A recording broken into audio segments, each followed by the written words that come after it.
போலி மருந்து குற்றப்பட்டியலில் உள்ள அனைவரையும் கைது செய்ய வேண்டும்.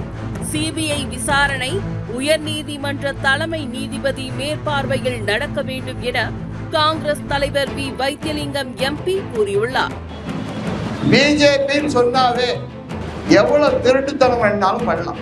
நான் 2021 அவங்க ஊர்லயே சொன்னேன், 2 குற்றச்சாட்டு அவர் பேர்ல வச்சேன். ஒண்ணு இந்த மருந்து, இன்னொன்னு ஆருத்ரா. அந்த 2 குற்றச்சாட்டு இன்னைக்கு 1 நிரூபணம் ஆயிடுச்சு. தவறான முறையில எவ்வளவு வரி கட்டிருக்காங்க தெரியுங்களா?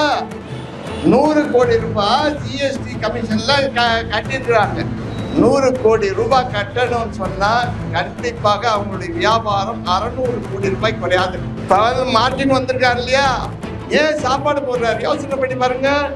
லாட்டரி சீட்ல வந்த பாவத்துல அந்த சாப்பாடு எத்தனை பேர் குடும்பத்தை கெடுத்தான்றதுக்கு தான் அந்த சாப்பாடு போடுறோம். எவ்வளவு குடும்பங்கள் தற்கொலை பண்ணிச்சுன்றதுக்காக தான் அவன் சாப்பாடு போடுறான்.